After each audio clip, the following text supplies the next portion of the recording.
안녕하세요. 누구든 학생이 되고 누구나 선생님이 된다. 모두의 교실 원장 권 선생입니다. 2024학년도 대학 수학 능력 시험이 한 달 앞으로 다가왔는데 어떻게 하면 좀 제가 학생 여러분들께 도움이 될 게 있을까 하다가 저의 전공을 또 살려서 수학 관련해서 수능에 대해서 짚어드릴 수 있는 게 있다면 어떨까 싶어서 혼자 한번 영상을 찍어보게 됐습니다. 그럼 바로 가시죠.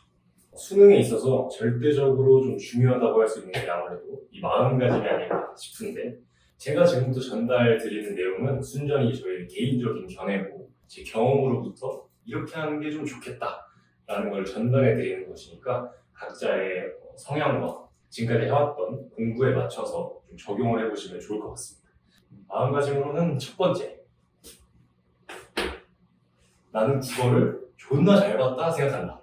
이게 왜 중요하냐면, 때는 바야흐로 2019학년도 대학 수학 능력 시험을 치렀을 때의 일인데, 그 당시 수능 국어가 굉장한 불수능이었습니다. 저는 제가 국어를 못 봤다는 사실을 알고 있었어요. 머리로는 큰일 났다. 속으로는 이제 평소처럼 봤으니까 잘 봤다. 합리화를 하기 시작한 거죠. 수능은 멘탈 싸움이기 때문에 이 국어 성적에 대한 메아리가 계속 내 머릿속에 남아있으면 평소 실력대로 시험을 보는 게 불가능합니다. 그래서 일단 나는 국어를 그냥 존나 잘 봤다 라고 합리화를 계속 하셔야 돼요. 국어를 잘 봤기 때문에 난 수학도 잘 보고 그 뒤에 있는 영어, 탐구도 쓸어버릴 겁니다. 그리고 두 번째는 쫄지 말자.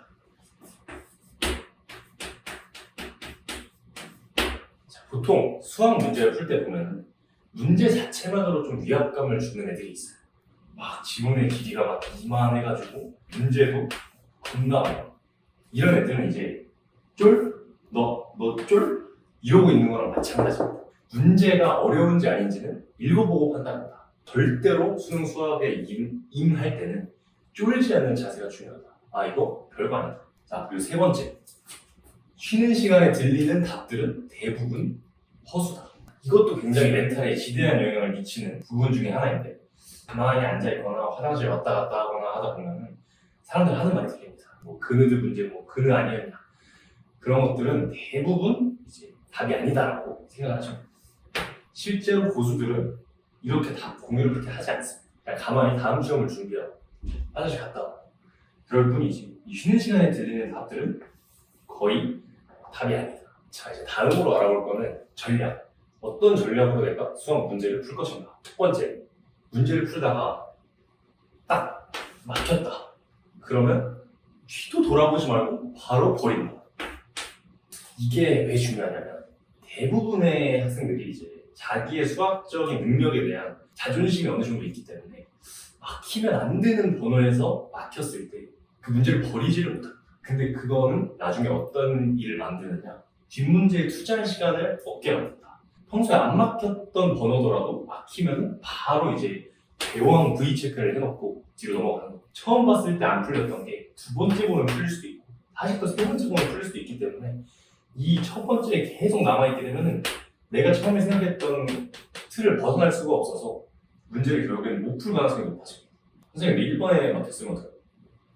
때려치! 두 번째 전략은 어떻게 찍느냐. 많이 들어보셨겠지만 무조건 한 번으로 찍으셔야 됩니다. 이 수능은 대략적으로 번호의 개수를 맞추는 경향성이 있기 때문에, 그게 무슨 말이에요? 총 객관식 문항이 21문항이라고 치면 4개, 4개, 4개, 4개, 5개 이런 식으로 하거나 뭐 3개, 5개, 뭐 4개, 4개 어쩌고저쩌고 이렇게 어느 정도 개수의 비율을 맞춰주는 경향성이 있기 때문에 문제를 다 풀고 나서 번호를 개수를 세는 겁니다. 먼저 그 중에 가장 번호가 적게 나오는 걸 찾아서 그 번호를 찍는 것이 가장 가능성을 높일 수 있다. 확률을 높이려면 이런 전략을 선택하는 것이 맞지 않을까. 다음으로 세 번째는 문제랑 관련이 있는 이야기를 하고자 합니다. 기억, 니은, 디귿 문제가 굉장히 자주 출제가 됩니다. 이 문제들의 키워드는 이제 연관성입니다. 예를 들어서 기억을 풀었어요. 뭐 F, 1이 2냐 이런 걸 물어봐서 오케이 맞습니다 하고 이제 니은 보기를 체크할 때 이 기억에서 맞다고 한 이 정보를 니은에다가 어떻게 이용할 수 있을지를 생각을 하면서 접근을 하셔야 됩니다. 얘네 두 개가 이렇게 독립적인 문제라고 생각을 하면 안 되고 다 연결되어 있다고 생각을 하셔야 됩니다. 물론 문제에 따라서 독립적인 경우도 있습니다. 하지만 대개 평가원에서 문제를 낼 때는 이런 연관성을 굉장히 강조해서 문제를 내는 경향이 있기 때문에 기억에서 얻어낸 조건이 니은으로 쓰이고 니은에서 얻어낸 조건이 디귿에 기억도 디귿에 이런 경우가 상당히 많습니다. 어떻게 활용될지를 생각하면서 문제를 보면 문제 해결의 열쇠가 보일 때도 있고 좀 더 정확하게 문제를 풀어낼 수 있다. 이거랑 비슷하게 이제 어떤 친구가 있느냐, 이제 빈칸 문제가 있습니다. 이렇게 네모난 스크립트 같은 걸 주고 막 글자가 써져 있는데 가운데 이렇게 뚫어놓은 거예요. 그래서 뭐 이런 걸 묻는 문제가 되게 종종 출제가 됩니다. 근데 이 문제는 아까 앞전에 말씀드린 것처럼 약간 압도당하는 경향이 있기 때문에 쫄?라고 했을 때 쫄지 않는 게 첫 번째. 쫄지 않았다면 마치 국어를 풀듯이 천천히 이걸 따라가는 맥락, 흐름 싸움입니다. 이 윗줄과 아랫줄, 그러니까 원인과 결과 같은 느낌이죠. 무슨 과정을 통해야 이런 변화가 일어날까? 그거를 중점에 두고 생각하셔야 돼요. 시그마 같은 문제가 있고 여기 네모가 있었고 뭐가 나왔다. 여기서 힌트를 얻고 플러스 이제 여기 안에서까지 얻어낸 정보를 가지고 조합해서 알아내는 경우가 많기 때문에 이 흐름, 앞뒤 문맥을 굉장히 중요하게 생각해 주시면 좋겠습니다. 첫 번째랑 두 번째는 마음가짐과 전략. 지금은 진짜 수학에 대해서 어떤 개념을 좀 짚고 넘어가면 좋을까? 핵심 개념에 대해서 좀 소개하는 시간을 갖도록 하겠습니다. 출제 빈도 높은 친구들로만 좀 뽑아봤습니다. 이 부분에 집중해 주시면 굉장히 좋지 않을까. 가장 많이 학생들이 무서워하는 개념 중에 하나, 절대값. 절대값은 이제 우리가 표기를 이런 식으로 양쪽에 발을 그려서 표기를 하죠. 이걸 두려워하는 이유는 절대값이 들어오는 문제가 어렵습니다. 실제로 이걸 이용해서 뭔가 변칙을 주고 싶을 때 많이 활용을 합니다. 절대값에 대해서 좀 말씀드리고 싶은 부분은 그래프에서의 절대값, 이걸 좀 말씀을 드리고 싶은데, 이렇게 x축이 있고 이런 함수가 있다고 생각해 봅시다. 그럼 이 친구를 fx라고 했을 때 이제 절대값 fx는 어떻게 그리느냐, 절대값이 함수 전체를 감싸고 있기 때문에 그냥 함수에서 x축 밑에 있는 부분들은 다 뒤집어 간다. 데칼코마니 x축을 기준으로 그냥 뒤집어 간다. 그럼 이제 이 친구가 이렇게 올라가게 되는, 좀 잘하고 뒤꿈친 영역이 이제 절대값 fx가 된다. 이게 이제 가장 좀 많이 나오는 스타일이고, 난 이것보다 좀 더 어렵게 내고 싶다 하면은 이제 좀 장난꾸러기 이제 이렇게 내는 경우도 가끔 있습니다. 얘는 어떤 의미를 갖게 되느냐, 이런 그림이 있다고 했을 때 이 부분은 타격이 없습니다. 왜? x가 이미 양수이기 때문에. x가 음수인 쪽에 대해서는 x 대신에 뭐가 들어간다? 마이너스 x가 들어간다. 이 마이너스 x는 뭐? y축 대칭이랑 같은 말이야. 그러면 y축 대칭이니까 또 냅다 뒤집어. 대괄호만.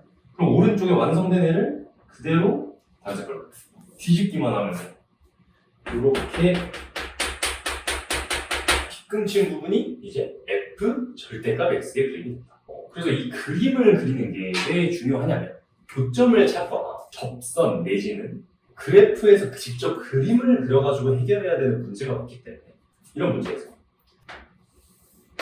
이렇게 있다면 이 그래프의 교점의 개수는 0개, 딱 x축이라면 교점의 개수가 하나, 그거보다 위라면 교점의 개수가 2개, 이런 식으로 만나는 점의 개수의 연속 불연속을 물어볼 수도 있는 거고, 또 이제 미분을 배우고 난 다음부터는 미분 가능성에 대해서도 많이 따지게 되기 때문에 절대값은 이제 미분에서도 많이 다뤄진다. 함수 전체 절대값이냐 아니면 x에만 절대값이냐, 이것도 이제 잘 구분을 해주셔야 되는 포인트다.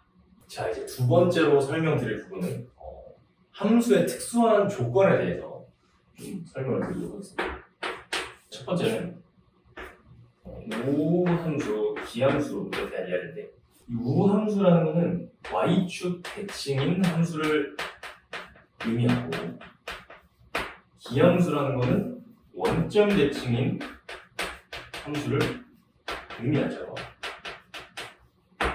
그럼 이제 y축 대칭의 대표주자 y는 x제곱, 원점 대칭의 대표주자 y는 x세제곱, y는 x도 괜찮겠죠. 보통 이제 우함수를 알려줄 때 어떻게 알려주느냐. fx가 5와 같다, f의 마이너스 x와 같다.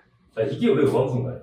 같은 거리만큼 원점에서 떨어져 있을 때 함수값이 같다라는 말이기 때문에 y축을 기준으로 대칭일 수밖에 없더라. 그래서 이 조건을 발견하시려면 얘 무함수다. t함수는 그럼 반대로 자, 원점 대칭이기 때문에 fx가 뭐랑 같다? 자, 마이너스 f 마이너스 x와 x를 뒤집은 다음에 y 값까지 뒤집어.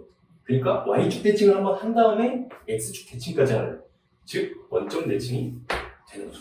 요 표현을 보면 기함수, 요 표현을 보면 우함수라는 거를 알아차릴 수 있으셔야 됩니다. 얘를 옮겨가지고 fx 더하기 f의 마이너스 x가 0이다. 뭐 이런 식으로 조건이 나올 수도 있겠죠. 혼동하지 않고 알아보실 수 있다면 좋을 것 같습니다. 주기함수. 자, 우리 주기함수라고 하면 이제 대표 주자 삼각함수. 근데 이제 이것만 생각하면 안 되고 이 주기함수다라는 조건을 어떤 식으로 제시를 해주느냐. fx가 f의 x 더하기 4랑 같더라고. 만약에 이런 예시가 있다면 x값이 4만큼 차이가 나는데도 불구하고 함수값이 유지가 되네? 그러면 4칸을 갈 때마다 똑같아진다는 뜻이니까 결국에 4를 주기로 해서 반복된다는 거랑 같은 말이 되는 겁니다. 시작을 이렇게 해서 여기가 4였다. 근데 만약에 이 조건이 있었다? 4만큼 죽여서 그대로 이렇게 계시면 당연히 마이너스로도 할 수 있을 것이죠. 조금 더 응용한다고 한다면 이런 식으로도 표현할 수 있죠. 마지막으로는 이제 대칭함수. 이 대칭함수는 말 그대로 이런 애가 있다고 해봅시다. 그럼 이제 이 함수는 y축을 기준으로 대칭입니다. 근데 이거는 y축이 기준이었기 때문에 이제 우함수랑도 같은 말이 돼서 조건이 이런 식으로 써지겠죠. 근데 만약에 이 y축이 아니고 a라는 애를 기준으로 그래프가 대칭일 수도 있단 말이죠. 그러면 이런 식으로 대칭으로 생겼다. 그럼 얘는 어떻게 표현하면 좋을까라는 걸 생각해 봤을 때 얘는 기준이 0, 즉 y축이었기 때문에 이걸 표현하는 게 이제 0 더하기 x. 0으로부터 x만큼 떨어져. 얘는 0 마이너스 x. 0으로부터 마이너스 x만큼 떨어져. 같은 원리를 적용한다면 a가 기준이니까 a로부터 x만큼 가해라. a로부터 마이너스 x만큼 가해가 같다라는 식을 쓴다면 이렇게 a가 똑같이 있고 같은 간격만큼 반대 방향으로 가게 된다면 이 조건이 나타내는 함수는 무슨 함수가 된다? 주기함수가 된다. 주기함수. 대칭함수가 된다. 요거에 대해서 추가적으로 우리 이런 선대칭 말고 점대칭도 있을 수 있으니까 이 점을 기준으로 이렇게 대칭이다. x좌표가 a라고 생각하면 얘는 또 어떻게 표현할 수 있을까? 기본적으로 선대칭이랑 내 느낌은 비슷한데 다른 게 뭐냐면 얘는 같은 거리만큼 떨어진 애를 잡았을 때 그 평균이 결국에는 가운데로 돌아온다라는 콘셉트를 이용해야 하는 이렇게 그 콘셉트를 좀 이용해야 돼서 A라는 지점에서 X만큼 떨어진 애랑 A라는 지점에서 마이너스 X만큼 떨어진 애를 이제 평균 냈을 때 어떤 K라는 값으로 돌아온다. 이건 점대칭. 얘는 선대칭. 얘는 이제 2를 이제 곱하게 주게 되면 양변이에요. 그냥 이제 이게 없어지고 이거는 2K다. 이제 이런 식으로 즉 여기가 어떤 산수 보게 돼서 점대칭을 표현해 줄 수 있다. 자, 이제 세 번째로 말씀드릴 거는 역함수. 우리가 역함수라는 표현도 정말 많이 접하게 되는데 이걸 보자마자 이제 자동 반사적으로 떠올려야 되는 표현 하나가 1대1 대응. 1대1 대응을 이제 함수에다가 적용을 한다고 치면 우리가 흔히 이런 표현을 씁니다. 순 증가 혹은 순 감소한다. 순수하게 증가만 한다. 순수하게 감소만 한다. 어떤 y에 대해서 x가 2개 넣으면 안 된다. 그냥 무조건 하나씩만 하고 이제 그렇게까지만 되면 1대1 함수가 되는데 1대1 대응이라는 거는 이제 정확히 이야기하면 치역과 공역이 같은 이렇게 이제 겹치지 않고 만나려면 이렇게 순 증가를 하거나 아니면 순 감소를 해서 겹치는 애가 없이 만나야 우리가 역함수가 뭐한다? 존재한다 라는 말을 쓸 수 있는데 이 역함수에서 또 지대한 영향을 미치는 것이 y는 x 대칭이라는 이 성질 이건 이제 별표를 아무리 쳐도 아깝지가 않은데 이 y는 x 대칭이 기하적으로도 많이 쓰이고 어떤 교점의 좌표 역함수와 원래 함수의 교점의 좌표를 구하라 할 때도 이건 많이 쓰겠고요. 일반적인 함수들은 다 이 y는 x 위에 교점이 존재하기 때문에 예를 들어서 이렇게 생긴 역함수 이렇게 내가 역함수를 직접 구할 수 없더라도 이제 y는 x, y 교점을 구해서 역함수와의 교점과 같다라는 이야기로 결론을 지을 수 있다는 거죠. 계산 실수를 정말 많이 하시죠. 근데 이제 그런 실수의 유형 중에서 잦은 빈도로 발생하는 실수 중에 하나가 이제 방정식을 풀 때 예를 들어서 열심히 막 식을 구해가지고 오케이 깡깡깡 마지막 식만 풀면 된다. 근데 x 제곱은 뭐 x 예를 들어서 나왔다고 해봅시다. 여기서 이제 가장 크게 범하는 실수가 x 있고 x 있네. 잘 가. x는 1이네. 정답은 1입니다. 다 틀립니다. 물론 맞을 수도 있는데 뭐가 잘못됐을까요? 자, 만약에 x가 0이라면 나눌 수 있을까요? 나눌 수가 없죠. 그러니까 항상 제가 추천하는 방식은 모든 경우에서 이렇게 간단한 수준의 방정식까지 내려오게 됐다면 한쪽으로 옮겨가지고 무조건 인수분해하는 걸 저는 추천해드려요. 인수분해를 하면 답이 다 보이거든요.